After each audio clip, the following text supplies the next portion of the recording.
Hey guys, welcome back to another installation of Judging Books by Their Covers.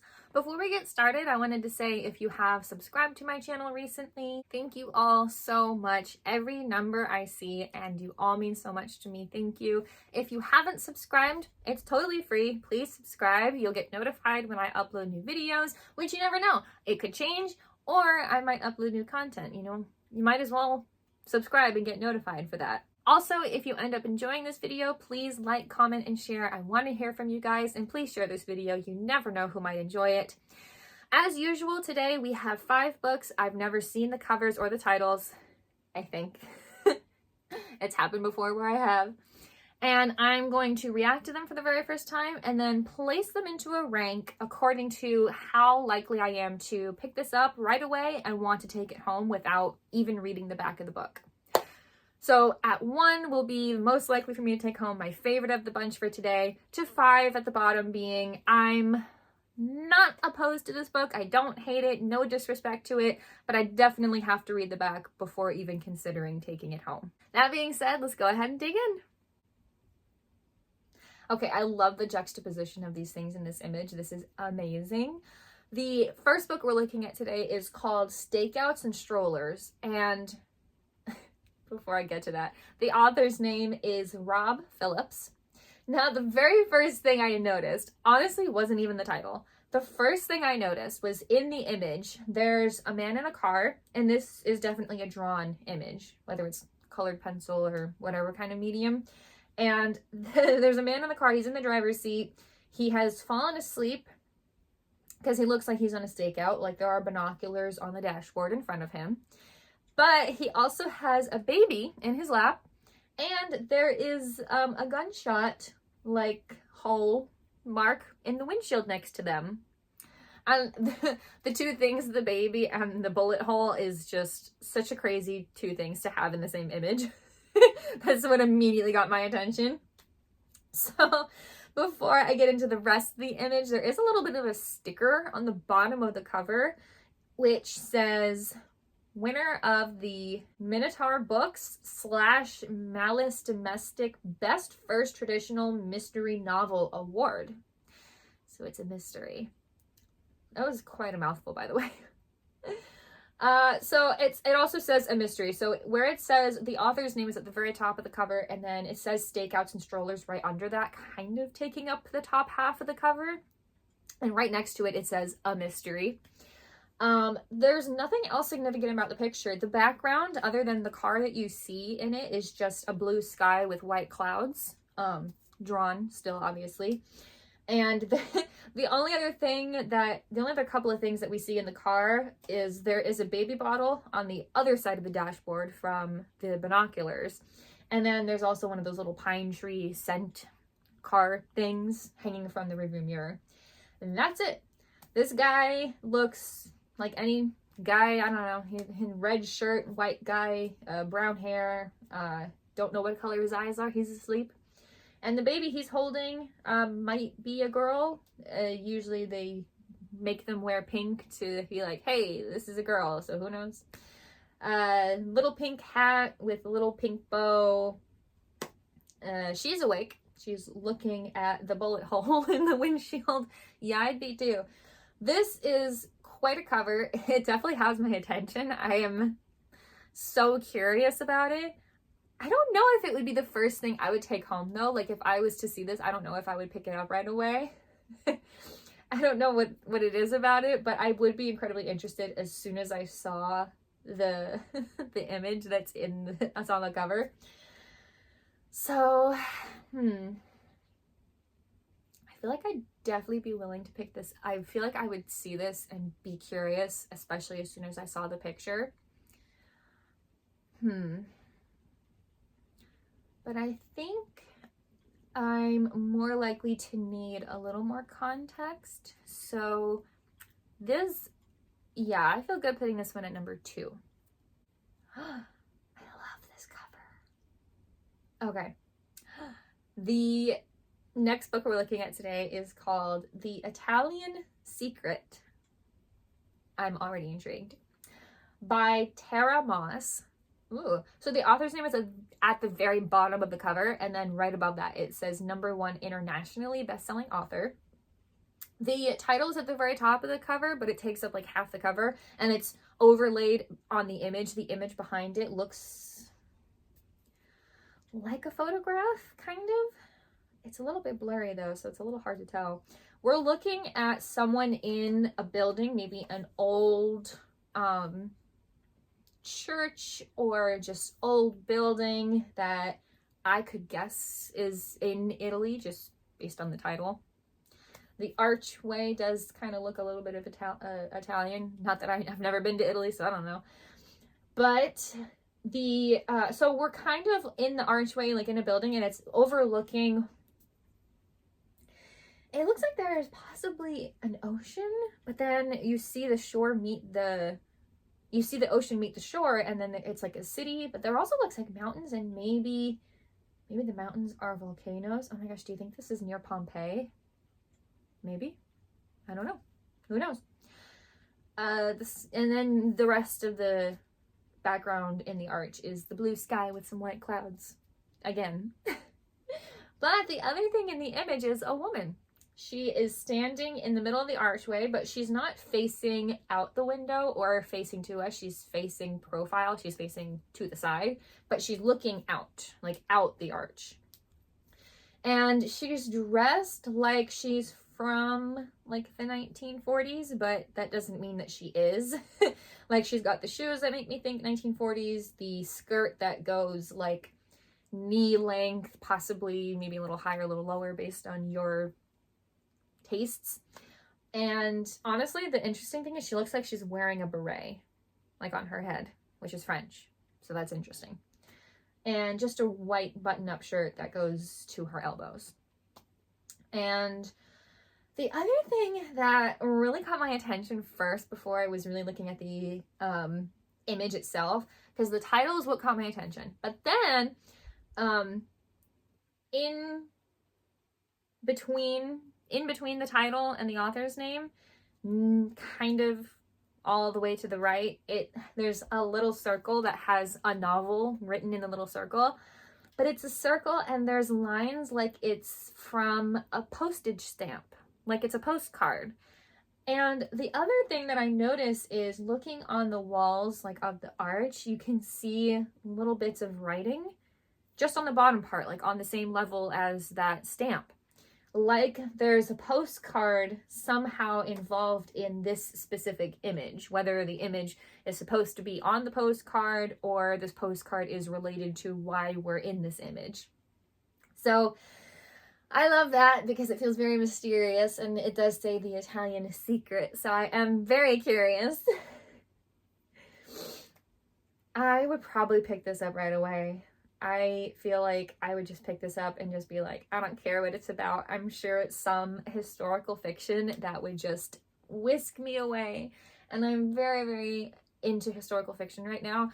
I love reading all kinds of genres, but right now I am very much on a historical fiction bend as well as mystery. I'm very much into mysteries right now. And this kind of feels like a little bit of both, honestly. So I'm going to put this one at #1. Oh, wow. That is a dagger. A very cool looking dagger too. So the next book we're looking at today is called Powerless by Lauren Roberts. The author's name is at the bottom of the page, but right below that it does say the #1 New York Times bestselling series. So this is part of a series. Now the title is pretty much in the middle of the page. It doesn't take up a lot of space, but it's pretty much in the middle. And the author's name is at the bottom. But above that, at the very top of the page, there's a tagline, basically. Hunted Hunter, destined for each other. Okay, it's definitely a romance involved book, possibly series. So getting into the image behind all of the words on the cover, it looks like, it doesn't really look like a photograph, it just looks photorealistic of a dagger that's kind of surrounded by vines or a bush or some kind of plant that has a lot of sticks and leaves and everything, but also some purple flowers scattered amongst all of the leaves. And the dagger is a very cool one. It's all silver. We can't see much of the blade. We're mostly looking at the handle and the, I think at one point in my life I knew what these things were called, but the points that stick out horizontally from the handle of the blade, sticking out where the handle meets the blade, but I don't know what they're called now. I can't remember. They all have very interesting shapes. There's different swirls and different lines that kind of seem like they have a specific designed purpose, but I don't know. I think, here's what I have to say. When I first pulled this up and I didn't really look at it very long, and I was like, wow, it looked like a cross to me. And that feels like that's intentional. So I'm kind of wondering why. I'm kind of wondering if there's any religious aspects here, especially with the design of the handle and the things sticking out from it. So I don't know, but that definitely feels like that might be related. So this is a romance. This is definitely some sort of action going on. Because it says hunted and hunter. So I have to be honest, I'm like thinking of all the other kinds of TV shows and books I've watched and read that are similar to this. And it does kind of seem like something I might enjoy. I feel like there is a definite possibility I'd pick this book up and be interested. I'd be curious. But it is not something I'm currently into. So even though I think it's really interesting and I would be a little bit curious what it's about, it doesn't feel like I'm super inclined to take it home, at least right now. So because of that, I'm gonna put this at number 4. So that means we have slots 3 and 5 left to put the last 2 books into. Whoa, there's a lot going on here. Okay, so the next book we're looking at today is called She Made Herself a Monster. Love the title. By Anna Kovačeva. I hope I'm pronouncing that name correctly. I'm not positive. So the title takes up pretty much the entire cover. It's a very big font covering the entire image that's on the cover in the background, and then the author's name is at the very bottom. However, at the very top of the cover, it has a review quote that says, "The best kind of vampire story, one in which the real evil is us." And that quote is by Pang Shepherd. Wow, okay. That quote already has me. I'm already in. I mean, the title really got me too, but that quote like sealed the deal. So before I go into where I'm going to place this, because I already know, the image we're looking at behind all of the writing and the words kind of seems like it kind of has that look of a Renaissance painting. Like it's very, very realistic, but it doesn't seem like a photo. And it has that tinge, if that makes sense. It's like a tint to Renaissance paintings that I don't have a word for, but I know what I'm talking about, and I hope you do too. And it's kind of, we're not looking at anything super clear because it looks like there's 3 people in this image, yet we can't see any of them very clearly. Like, I think I see 2 women, and they both are trying to hold someone down. But you can't see either of the women very well because they get cut off on either sides of the page, and there's like arms everywhere trying to hold someone down.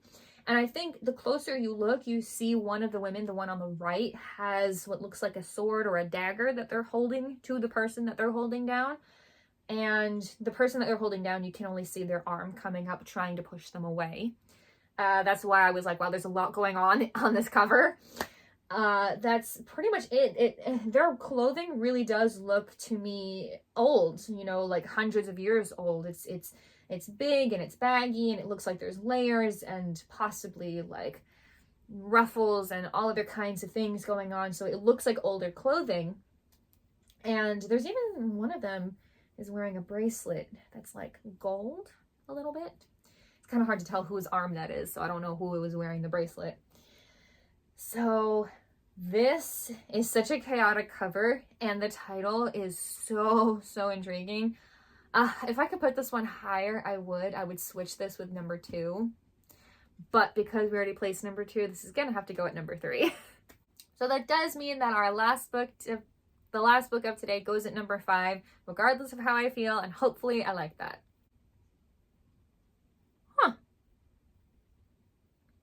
I have no idea what to think of this one. The last book we're looking at today that goes at number 5 is called Humboldt Cut. I don't know what that means. Oh, and underneath it, it says a Redwood Gothic. So that sounds like it's either part of a series or part of like a world. The author is Allison Mick. And the reason I was tilting my head at the beginning, and you'll see in the image here, the title is vertical on the complete left side of the cover, which is very different. Don't normally see that. And what's really weird is it's made out of a bunch of little sticks. And then there's some little sticks that look like they're flying away like in a breeze off of the title that is made of those sticks. So it's really different and interesting. There is a review quote as well at the very top of the cover that says, Mick balances horror and humor brilliantly in this bold novel that asks big questions about our relationship to the natural world. And that's by T.L. Hutchew, I think is how you pronounce it, although it sounds like I'm sneezing. USA Today bestselling author.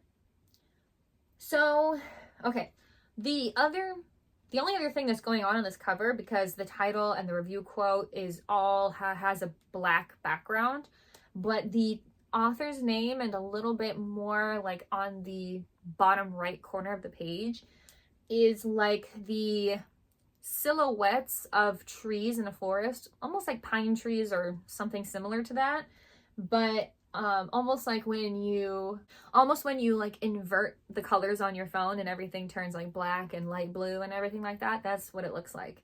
So honestly, the types of trees, and it looks like there's a little bit of smoke or fog in the forest there, is giving me such Twilight vibes.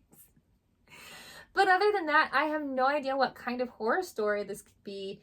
I honestly don't know if I would have guessed horror when I first saw the cover. A Redwood Gothic, and this still doesn't necessarily mean horror. So I don't know. I don't know if I would have guessed that this is a horror novel without that review quote. I'm happy with this one at number 5, simply because I am just not a big person who reads horror. Like, it's definitely one of the genres I read the least. But I would read the back, honestly. I would be curious, especially because I have no idea what the title means. The title, Humboldt, seems like a name. Like, it doesn't seem like a thing, but maybe it is a thing. Maybe it's a thing named after somebody. Who knows? So I am curious about this, so I would probably pick it up, but I'm happy with it going at number 5. So that's all for this week's video. Let me know what you guys think in the comments of today's rank. I'm happy with this. I could have switched, like if I did this all over again and did the rank over knowing all the books, I would switch 2 and 3. But I'm happy with all the other placements. So let me know what you guys think. Thank you guys so much for watching, and I will see you all in the next video.